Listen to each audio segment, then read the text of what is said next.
Hello, hello, hello. Bon après-midi. Je suis Eugénie Tenengwe, votre juriste avéré. Mes délices de droit, j'espère que vous allez bien. Quant à moi, je vais super, super bien par la grâce de Dieu. J'ai décidé de vous édifier cet après-midi sur le poignant problème du droit foncier au Cameroun. À cet égard, ma démarche sera binaire.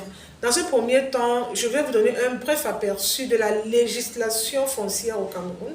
Je vais évoluer dans mon propos pour vous expliquer en partie l'origine des litiges fonciers entre les collectivités locales et l'État camerounais ou alors entre les particuliers et l'État camerounais.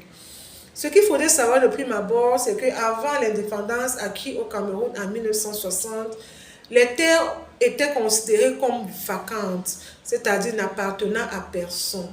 Ce n'est qu'en 1959, c'est-à-dire un an avant l'indépendance, que par l'ordonnance du 6 juillet, le droit de propriété est reconnu aux collectivités coutumières, chacune en fonction de son terroir respectif.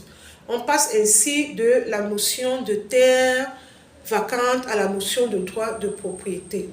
Après, il y a eu pas mal d'ordonnances qui ont succédé à celle de 1959, qui ont réformé le foncier au Cameroun. Mais celle que je retiens, que je vais partager avec vous, qui va me permettre de me plonger dans la législation foncière, c'est l'ordonnance du 1er juillet 1974, qui définit les terres au Cameroun en 4 catégories.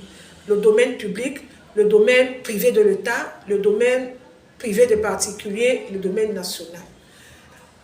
Le domaine public de l'État, c'est l'ensemble des biens mis au service du public. Il s'agit notamment des routes, des autoroutes, des fleuves, des marécages aménagés, des drains, des rivières, des fleuves. Le domaine privé de l'État, c'est l'ensemble constitué des biens meubles et immeubles pour lesquels l'État détient un droit de propriété et met au service du public. Il s'agit bien évidemment des bâtiments administratifs, des écoles, des universités d'État. Parlant du domaine privé des particuliers, ici nous avons les terrains que le personnel lambda, le citoyen lambda, vous et moi, nous acquérons par immatriculation directe ou indirecte. En ce qui concerne la 4e catégorie des terres définie par l'ordonnance 74, c'est-à-dire le domaine national. En 1974, il faut déjà savoir que le domaine national n'appartient ni au domaine public, ni au domaine privé de l'État, ni au domaine privé des particuliers. En 1974, l'État a recensé ces terres n'appartenant à aucun des 3 domaines que j'ai cités plus haut.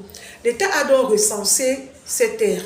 Il se trouve qu'il y en avait qui étaient déjà exploitées par les collectivités locales ou alors par les collectivités coutumières, qui étaient en jachère. Donc l'État, dans sa mansuétude, a concédé ces terres aux collectivités coutumières. Mais ce qui était resté des forêts, l'État, on ne peut pas dire qu'il en a fait sienne, mais l'État a un droit de regard sur ces terres du domaine national qui ont été recensées et qui n'ont pas été concédées aux collectivités locales.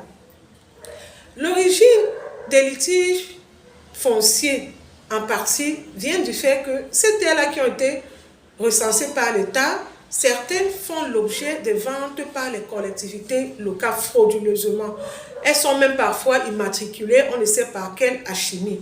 Il se trouve donc que quelques années après, ça peut prendre du temps que ça peut prendre. Quand l'État a besoin de cette terre, l'État vient déguerpir les gens. C'est là que vous voyez souvent sur des terrains, l'État vient déguerpir des collectivités. En fait, pour la plupart, ce sont des terres qui font partie, que l'État a eu à recenser et qui font partie du domaine national. L'origine des litiges fonciers peut aussi provient aussi en grande partie des marécages. La zone marécageuse n'est pas une zone constructible, c'est une zone qui fait partie du domaine public cité en premier. Je vous ai dit, le domaine public est constitué des routes, des autoroutes, des marécages aménagés, des drains, des rivières. Surtout donc des personnes qui construisent sur les marécages, plutôt, ces personnes-là sont déguerpies par l'État. C'est en gros l'objet de ce thème dont je vous ai expliqué la législation foncière qui ressortaient les 4 catégories de terres au Cameroun. Ensuite, je vous ai expliqué l'origine des litiges fonciers au Cameroun. C'était tout pour ce petit débriefing. J'espère vous y avoir apporté la quintessence. Portez-vous bien, je vous reviens plus tard pour un autre thème. Bye bye, bon après-midi.